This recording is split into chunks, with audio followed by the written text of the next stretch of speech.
Ναι, βεβαίως. Θα ήθελα να το παρουσιάσω διαφορετικά, αλλά επειδή έχουμε μικρά παιδιά δεν θα το κάνω, γιατί το χρωστάω, αλλά τέλος πάντων. Ο κολλητός μου. Ναι. Ο κολλητός μου. Τι σεμνό παιδί είσαι. Μα τι σεμνό, αυτή η λέξη χαρακτηρίζει τον κύριο, σας παρακαλώ. Το στόμα σου μέλης, έχω ακούσει off the record, γι' αυτό το λέω. Είναι, να πω ότι ξέρω εγώ. Για πες. Είναι τρελός. Με την καλή έννοια. Σωστό. Είναι τρελός όχι μόνο για το χορό, είναι τρελός για τη ζωή. Το κατάλαβα τόσο καιρό που σε γνωρίζω, 22 ώρες, έχω καταλάβει ότι είσαι θεότρελος, έχεις φοβερή αγάπη για το χορό, για τη ζωή, τα ταξίδια και αυτό που θα μας δείξει αμέσως τώρα. Ο κύριος λοιπόν που θα δούμε είναι Τσίμπριος, αλλά τον έχει κερδίσει η Βουλγαρία. Είναι αγαπητός, είναι διοργανωτής πολλών φεστιβάλ. Κάνει το φεστιβάλ στο Μπόροβετς τον Οκτώβριο που αγαπάμε και πηγαίνουμε όλοι. Αλλά είναι εδώ τώρα με τη γυναικάρα του και την τάμα του να μας χορέψουν σάλσα. Την Ελισάβετ Χρήστοβα. Ο Πάμπος αγαπείο λοιπόν και η Ελισάβετ Χρήστοβα. Πάμε να τις απολαύσουμε.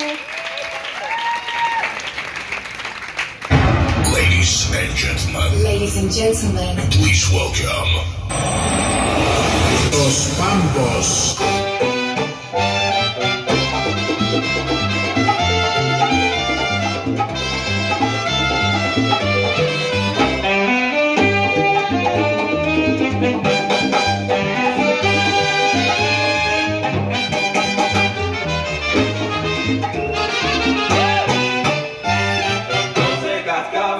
Lleva mi caballo por la carretera y un par de claveles al pelo prendido lleva mi romero.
Έλα λίγο εδώ, μαζί με την παρτενέρ σου βεβαίως.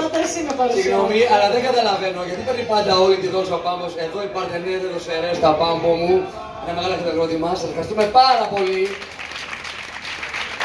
Λοιπόν, έχεις κάνει πόσα, 400-500 event. Κάπου εκεί. Το χρόνο. Το χρόνο κάνει τόσα, ναι, ο Πάμπος. Λοιπόν, είναι ωραίο εδώ, σου αρέσει πολύ αυτό που έχεις στηθεί. Καταρχήν θέλω να πω καλησπέρα σας, τι κάνετε, είστε καλά. Είμαι από την Κύπρο, μεριά σου πούντα, εσείς που στην Μόγκα, τυριτά. Θέλω να ευχαριστήσω πάρα πολύ τον Αντρέα και τον Αντώνη για την υπέροχη οργάνωση εδώ. Πραγματικά είμαστε πολύ ευτυχισμένοι, ευχαριστημένοι που είμαστε εδώ σε αυτό το Bikini Festival, είναι πάρα πολύ ωραίο. Το εύχομαι κάθε χρόνο και μεγαλύτερο γιατί είναι ευκαιρία σε αυτούς τους υπέροχους χορευτές να κάνουν τα show, σε αυτούς τους υπέροχους παρουσιαστές να μας παρουσιάσουν. Την Ηλέκτρα τη βλέπω 5-6 φορές το χρόνο, κάνει show, πραγματικά είναι από τις καλύτερες χορεύτριες της Ελλάδας, δεν το ξέρεις Πέτρο, αλλά εντάξει. Αν θέλεις να βλέπεις και εμένα μπορεί να με καλείς στην Κύπρο, για Βουλγαρία έρχομαι. Σε βλέπω, μοιάσαι. Εγκουλή αυτό που είπες τώρα. Εγκουλίτα. Θέλω να σε ευχαριστήσω ακόμα μια φορά. Τα συγχαρητήρια μου, Ηλέκτρα, είσαι μια κουκλάρα σήμερα, πραγματικά. Και ο Πέτρο, εντάξει, αλλά εντάξει. Αν μου δώσεις αυτό που φοράς, θα γίνω και εγώ κουκλός. Έλα, για φόρα τον σε εδώ. Μια φωτογραφία παρακαλώ, εννοείται έτσι. Κάνε και μια χορευτική κίνηση τώρα. Περίμενε. Eso! Σου ρεπέτρο με Ηρακλή. Καραβουζουκλή μου σκοτώσει τον Ηρακλή. Ευχαριστούμε πάρα πολύ πάνω μου. Να είσαι καλά, κρατάω το σακάκι, ξέρω πόσο κάνει, το κράτησα.